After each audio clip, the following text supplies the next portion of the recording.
Hey guys, welcome back to another video. Today we're going to be talking about exit planning for business owners from an investment banker's perspective. And this is a topic that has really interested me in the past month because I've been reading a lot of research reports talking about the big transition of business owners from the baby boomer generation who are going to be retiring in the following, I would say, 7 to 10 years. And so that transition requires a lot of planning. It's not a very easy decision to make, and there are a lot of aspects that need to be considered. And so I did a lot of reading on different investment bankers and their perspective on how to really talk about this topic with owners. And so this is what we're going to be talking about in this video. So, private companies are investments, and accordingly, their owners must continually plan to build, protect, and harvest this portion of their wealth. Commonly called exit planning, few owners or advisors recognize the complexity of what this harvesting process entails or how critical this planning is for most owners to succeed in achieving their private company goals. Now, owners frequently are conflicted over issues and goals surrounding their exit. Beyond a sale of their company, they seldom recognize the range of exit options from which they have to choose. And just because an owner wants to make a change does not mean that they or the company is immediately ready to execute that change successfully. For private company owners who have built significant value in their business, preparing an exit plan seems like an obvious step that most would take, yet it seldom happens, and that is why exit planning is so difficult. Most practitioners in the space conclude that relatively few achieve their major goals in exiting their company. So why is this so difficult? The answer begins with the realization that the exit decision is usually highly complex and more difficult because the decision is usually just a financial one. The 4 issues owners must address in planning to exit include strategic business issues, financial issues, professional or career issues, and personal issues. So strategic and business issues is the first component of the exit decision, and it centers on strategic assessment of the company and what must be done to enable its successful transition. This assessment is difficult as it requires the evaluation of their leadership and performance. So the strategic business issue focuses on analyzing the current performance of the company and the necessary changes that need to be made in order to increase the value of that company if you were to sell that company to maximize the amount of profit. And the challenge with that is that you have to go to that owner as an advisor and talk about their mistakes, talk about how they can improve upon their current performance. And sometimes people are not open to that critique, and so it is a delicate conversation. With regards to financial issues, for many, if not most owners, an exit can have a major effect on their wealth and the riskiness of their overall portfolio of investments. Depending on the owner's invested capital in the company, other investments, and his or her life cycle stage, the transaction is incredibly important from a financial perspective. Now, from a professional or careers issue perspective, many owners fail to distinguish between their investment in their company and their employment in the company. A major choice is whether they want to remain with the company after exiting their ownership position. It is easy for some owners to underestimate the importance of their work and what matters most to them. And finally, and probably the most underlooked or the overlooked issue is personal issues. And this relates to the owner's individual circumstances or the people who are important to them. Owners have invested their life into the business, and an exit will see them lose a major part of their identity. In addition, if they employed family members and friends, these loved ones are at risk of losing their jobs if new management deems so. So from a personal perspective, they expose themselves to a change in identity as moving from the CEO and owner of a company to just someone who built that company but sold it. And at the same time, if they have friends and family who are involved in the management or operations of that company, maybe they would be much more, they're inefficient in the current scheme. And so when new investors in management step in, they decide to fire them. And that's a very big emotional decision if you really want to put those individuals at risk. So each of these 4 issues, the strategic, financial, professional, and personal, may require careful planning and present obstacles to achieving the owner's desired result. As the owner passes through different life stages, these circumstances change as well. So reevaluating them is important to always maintain a relevant strategy. With multiple owners, these variables multiply, and the right strategy becomes even more difficult to find. So really, it's important to analyze these 4 issues, and at each stage of the ownership cycle, of the life cycle, these owners, whether it's an advisor who brings up the conversation or it's themselves, they need to evaluate these four issues: the strategic, financial, professional, and personal goals, to understand where they stand with the business. Is it the right time to sell, or do I need to build up more financial capital or personal capital, or reduce my exposure from a personal perspective? There are a lot of questions and a lot of planning that needs to be done, and that's why exit planning takes such a long time. And when it comes to multiple owners, that and its conflicting interests is much more complicated. So, what makes planning for your private company investment unique? So consider the three characteristics that commonly accompany a private company investment. 1, it is typically the owner's largest investment. 2, the owner's private company investment is the riskiest security in their portfolio. And 3, the owner's private company investment is their least liquid investment. Standard investment theory urges portfolio diversification, sufficient liquidity, and continual risk versus return analysis. And when it comes to private company ownership, it usually falls outside of all of these parameters. So really, when you talk about a private company investment and you look at investment theory, it deviates completely away from investment theory. And therefore, if you were to look at it from a theoretical perspective, ownership of a private company is very risky, especially if you have only one private company. If you spread it and have a full portfolio, then things change because you're increasing your diversification. But with just one, it is very risky. And that's why, as the owner of that company, you need to be facing these questions and asking yourself, when is the right time to sell so that I can reduce my risk? Private companies often are heavily dependent on key owners and executives who possess unique knowledge, contacts, or skills that materially contribute to the success of the company. This can impact the exit planning process, as no buyer will pay a premium for a business without the owners helping the transition for several years. Timing a private company sale can also be a challenge. The shareholder who wants to leave in 3 to 5 years may find that the industry has weakened when the date arrives for the sale, and it is no longer a profitable transaction. In addition, with multiple owners, some will oppose any change in ownership or lack the financial means to purchase the additional shares offered for sale. Importantly, the exit planning process cannot be approached solely from a financial perspective. Assessing an owner's mental readiness to exit is as if more important, right? So not only is it a financial discussion, but it is a mental readiness, a mental discussion, a psychological analysis of either the one or multiple owners to really understand, based upon the current market and how the market might change, what is the right decision now and for the company, okay? So why should exit planning for your company begin now? Owners are reluctant to deal with the uncertainty of change in their company and usually find it easier to put off addressing issues of exit planning to a future time.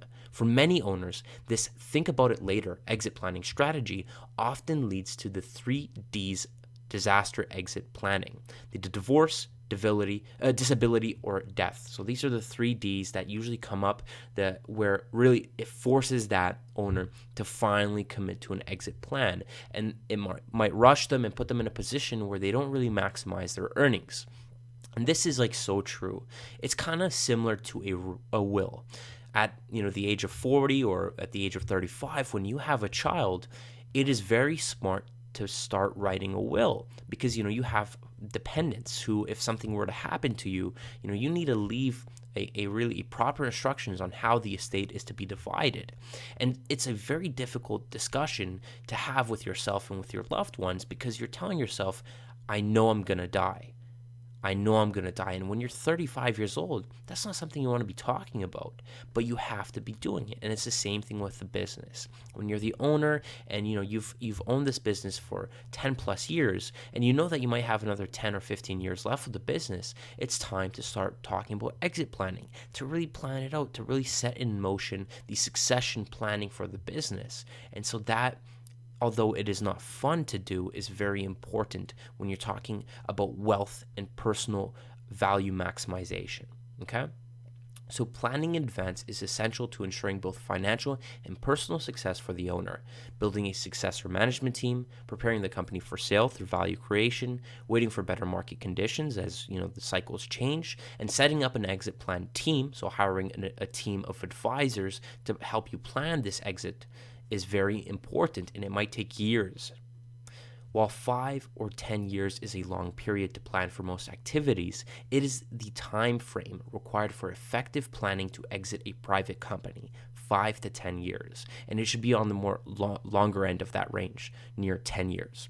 The complexities of the process and the potential for change in goals or business conditions creates a compelling case to plan well in advance. An exit plan is a written outline of an owner's business exit strategy that addresses the strategic, financial, professional, and personal issues of an owner's exit. It identifies the accounting, business, insurance, legal, and tax issues involved in transitioning a private company. Exit planning is a process that is done over time and may, but does not necessarily involve selling the business. So there are a lot of options, and we're going to go through those options. But the owner might not know about that. Maybe for the owner, when an advisor brings up the topic of exit planning, they think either I own the business or I don't. And that's not true. There are a lot of other options. The exit plan is built around the personal objectives of the business owner. They own the business and it's built around their objectives. It should coincide, though, with the company's strategic plan. So really it's about value creation. The higher the business value, the better it is for their personal selves and also for the company itself. As such, it is something that should be completed by the business owner with the help of a team of outside advisors, regardless of the owner's age and current position. I've talked about this. You can be in the business for 10 years only, and you should start already considering an exit plan. And again, it's very similar to a will, okay? Sellers may sell under adverse conditions or accept too low a price due to lack of preparation or knowledge. There are broader consequences, though. If the owners face to exit under adverse conditions and not choose the most advantageous exit plan, it can negatively impact themselves, their business, employees, family, and even community. This is why setting up an exit plan should be done early on with the intent to always keep an eye on where the owner is relative to his or her goals. So when you're looking at a will or when you're looking at an exit plan, you're talking about, okay, yes, I'm planning out my exit, but you should be revisiting that. You should be updating your will. You're not just writing a will at 35 and then you open it up when you're dead at 90. That's not how it works. You need to be revisiting, looking at where are your goals relative to where you are. Has your goals changed? How have they changed? How can we change the exit plan to reflect that? And so that's really important. So not only do you have to prepare an exit plan, but you have to revisit it. And on an annual basis, that's very good because that holds you accountable relative to your longer term goals. Okay? Exit planning can be described as a 6-step process. 1, you have to plan the exit by setting the owner's goals. 2, determine the owner's financial and mental readiness. 3, identify the type of exiting owner. 4, learn and choose the most applicable exit option. 5, understand the range of values the business can have relative to the chosen exit option. And then finally, 6, you execute the exit strategy plan to reach the business owner's goals and protect their wealth. Okay, so let's go through each of the steps. Step 1, setting exit goals. The process for establishing an exit plan begins with setting the owner's exit goals. This allows the owner to identify, clarify, and prioritize objectives while maintaining control of the process. It involves the integration of business-level planning and reflects the owner's circumstances with regards to his or her financial goals, personal, professional, and strategic. And we've talked about that. Financial is the money aspect, personal is the identity, the emotional aspect, professional is the success of their career and their reputation, and the strategic is the success of their company. So this is company, career, personal, and money. So all of these are different goals that require different conversations with different advisors. So it is a full process, and you can't just set up an exit plan in one night. It takes a lot of time and a lot of self-reflection to understand what those goals mean. Okay? When a private company has multiple owners, their exit planning may reveal conflicting or incompatible goals. When the owner's goals differ enough, the best solution is for one to exit this business and invest elsewhere.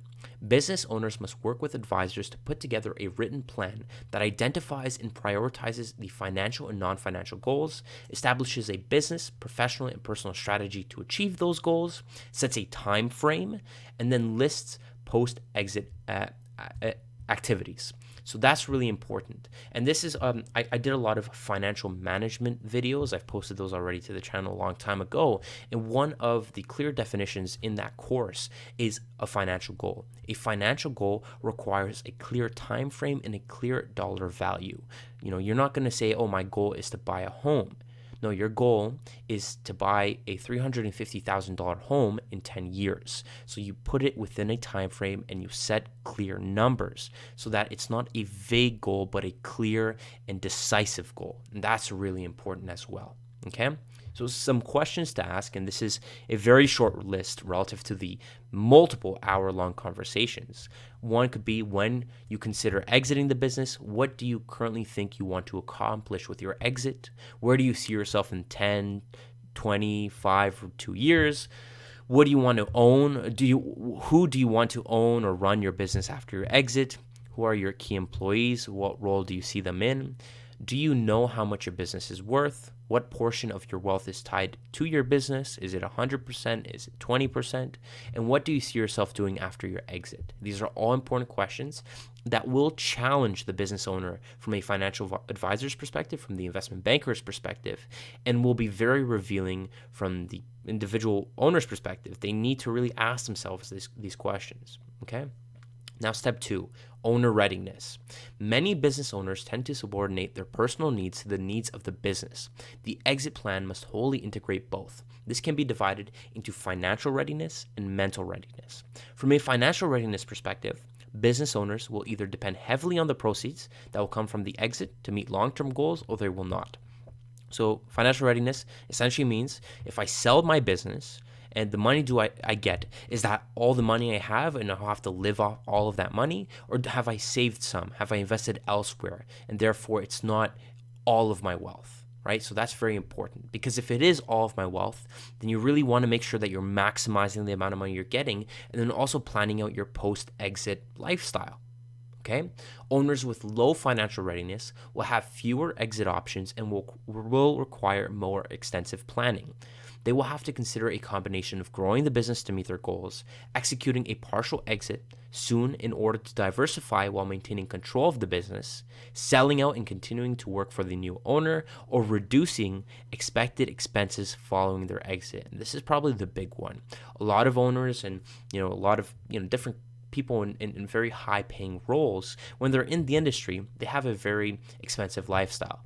Their mortgage might be high, they might be going out frequently. And so the expenses are relatively high, but the moment that income stops coming in and you cash out, you really want to preserve that principal. You want to invest it and live off the earnings off that principal. You don't want to be consuming that principal, because then your wealth disappears and eventually you could go broke. And that has happened multiple times. Okay, so from a mental readiness perspective, business owners may be ready to get out, have a good idea of how to fill time outside of the business, and or perceive an exit as a healthy and natural step in life. Alternatively, they may be heavily involved in the day-to-day operations of the business, have no hobbies outside running the business, and thus may resist to necessary steps in the exit plan. Starting the process early gives the advisors more time to work with this resistance. And this is so important.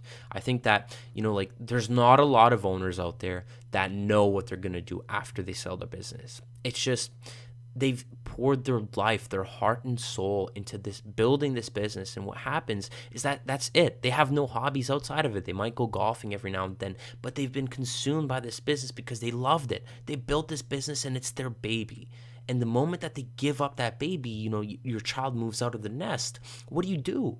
Right? There's this question of what's next. And sometimes from a mental readiness perspective, this can be very difficult. And that's why some owners resist the exit plan.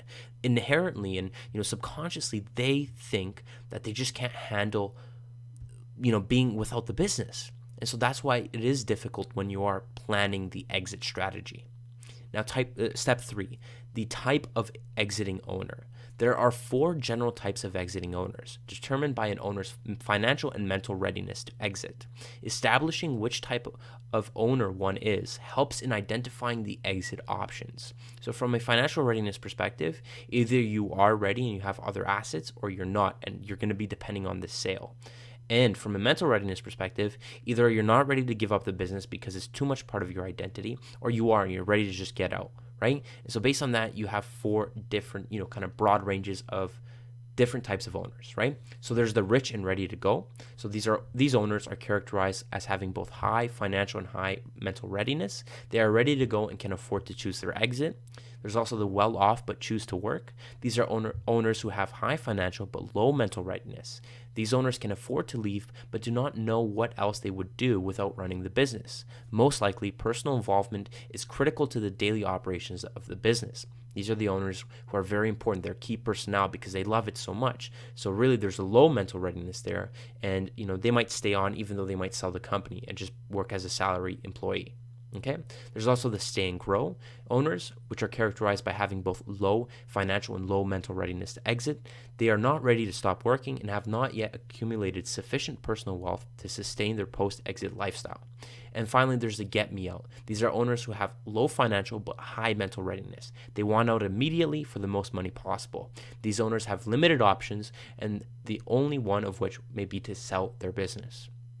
Step 4, exit options. Upon completion of defining the goals, confirming the owner's readiness, and identifying which type of owner they are, business owners are prepared for the exit and can now begin to understand all the options that are available to them to find which one best suits them.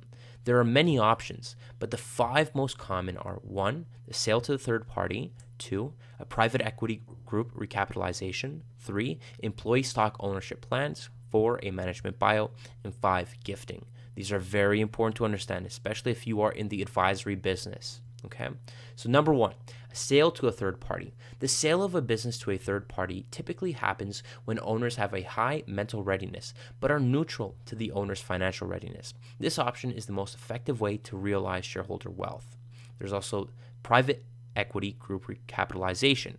A recapitalization transaction is when owners sell a controlling stake in the business to a private equity group, take some cash out of those proceeds, and likely continue to run the business at an operational level. This is where the owner might have a low mental readiness. They still want to stay with the business, but they want to diversify, right? And so they cash out a portion of their equity by bringing in a financial sponsor who's not going to get involved in the day-to-day operations. And so it works. It works very well. Many people have done it. There's also the employee stock ownership plan, the ESOP, and this is it's becoming much more popular, especially in Canada, and is very popular in the United States. And it is an internal transfer of ownership involving the sale of all, or more often, a portion of the company's equity to an employee benefit trust, right? So it's kind of like a stock ownership plan for a private company for the employees themselves. It provides a lot of incentives. It incentivizes those employees to really grow the business and add more value because they now own a bit of that business. Okay. There's also the management buyout, the MBO, which is another exit strategy involving an internal transfer of ownership. In this case, ownership is sold directly to the company's existing management team. And finally, gifting. It's a strategy which involves transferring ownership to family members or employees. Gifting strategies can be and are often used in combination with other strategies such as ESOPs and management buyouts. Okay, so talking about the management buyout, because this is a big option for a lot of people, especially because when you are selling a business, one of the big questions, and when you're giving up your child, is what's going to happen to that business? If I'm going to sell it just to a private equity group, and they're just going to kind of cut down on costs and really just sell pieces off the business to maximize our return, it's like cutting off an arm off your baby. You wouldn't want someone to do that, right? So a better way is to sell it to your existing management, right? So a management buyout, what happens is, you're connecting with your senior executives and you're asking them, hey, you know what? I want to cash out. I want to step aside. How about I sell you guys the company? You guys pull some money together with some loans and buy the business, right? So the advantage of that is it is a controlled exit and it can occur over many years. You can plan ahead. The value is maintained through the continuity of business operations. The transaction does not require an outside party, so everyone knows each other, and it rewards the team that helped grow the business. The drawbacks are lack of employee liquidity to purchase the business. So maybe your management team is not wealthy enough to acquire your full ownership equity, right? So they might need to take on a lot of loans, right? It also changes the relationship from employer to employee to business partners, right? So your employees are now becoming your business partners if they buy a portion of your equity, right? And all of a sudden, that dynamic changes. Also, businesses will likely need to serve as collateral. So when you are getting that loan, these senior executives, who might not be as wealthy, go to the bank and they ask for a loan. Maybe that bank will require them to secure their equity as collateral as well. So if they can't pay back the loan, then the bank actually receives ownership of the business, which is a risk. Okay. And with regards to step 5, a range of values. Valuation is a central part of the exit planning process. Commonly for owners with low financial readiness, their financial security depends on maximizing value and converting that asset's value to cash. Owners and advisors must know the current range of values of the business to determine how financial objectives can be met. In order to examine the financial outcome from analyzing each of the exit options, business owners must understand the range of values that exist for the business. So step 5, we've decided who the owner is and what his goals are, and we've also decided what exit strategy works what works best for them. We can then decide, okay, this is what I want the business to be worth based on this exit option. How are we going to get to that valuation, right? And so there are different ways that you can do it. And, for any investment banking analysts or people who are interested in that space, they, of course, know the discounted cash flow model or the comparable companies analysis, or the precedent transaction analysis. And these all are used to really finally put a value to the business, okay? On the very low end is the liquidation value, followed by a straight financial buyer who discounts expected cash flow, assuming only organic growth at the company's cost of capital. So essentially, the textbook that kind of talks about these topics kind of displays a range of values starting at liquidation value and going over to investment value. So at liquidation value, essentially we're selling the business at book value, and that's worst case scenario. You then move over to a fair market value of a minority interest. If you were to sell a minority interest, there's a discount that's applied to that minority interest, a non-controlling discount, which lowers the value of that equity, right? And so that would be the next best valuation. You then move over to a fair market value of controlling interest. So now you control majority of the business, and so that discount is removed, and that increases the value of the business. And then you also have the investment value from a horizontal integration or investment value from a vertical integration. So you can value the business based on its current cash flow and determine whether, you're adding it to an existing portfolio and there will be expected synergies, right? So there are a range of values depending on how you want to position the business, how you want to create valuation, and then who you want to sell it to. Are you going to sell it to a strategic buyer, a company that's already within your industry and will realize a lot more synergies? Or will you sell it to a financial sponsor, a private equity or hedge fund that really doesn't operate in the space? They just care about making money. So there will be no synergies realized, and therefore they'll pay a lower value. And by the way, if you want to know the difference between strategic and financial buyers, I made another video on that, so I do recommend that you check that out on my channel. So there are a lot of different values that can be assigned to the business, and it depends on what strategy you want to adopt. Okay?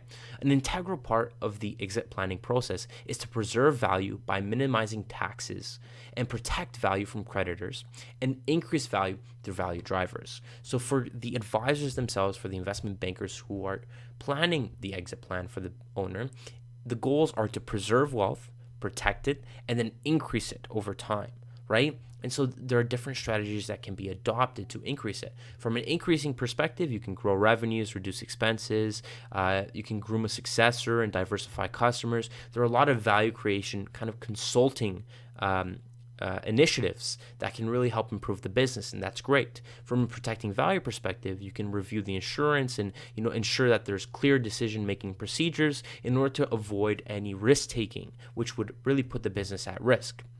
And finally, you can preserve that wealth by, and probably the most popular one is the ESOP, the Employee Stock Ownership Plan, where you turn the business, a portion of the business's equity to the employees to incentivize them to work harder.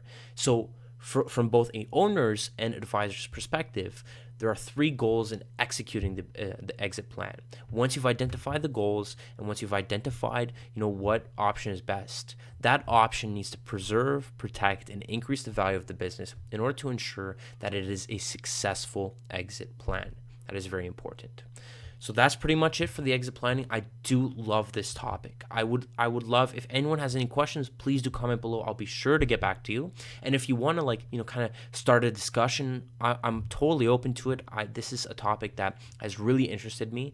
I feel that it is a huge space that is really being overlooked by the investment banking space, because a lot of the times, the glitz and glamour of investment banking talks about the big multi-billion-dollar deals, but there are these mid-market companies in between 10 and 90 million dollars in revenues who offer a lot of value, and you can really have an impact on that company. And I really feel that this will be an industry that I want to go into as I continue to grow in my career. And so this is a topic that will interest me, and I will continue to make videos about. So if you do have any topics that you want to talk about, please comment below, and I'll try to make any videos about that. I'm thinking about, I might make a video on ESOPs, so employee stock ownership plans. That seems interesting. Maybe one on management buyouts, but right now I'm going to focus more on the technical sides. So I do recommend that you check out my other videos. I have videos covering the technical analysis, so discounted cash flow analysis, the precedent transaction, and the comparable company analysis. So if you're interested in investment banking and interview prep, those are on my channel as well. And I have a lot of other kind of content related to the investment banking and finance world. So I do recommend that you subscribe to the channel for more videos. And if you did like the video, please do, and please watch more. So thank you so much, guys, for watching, and have a great day.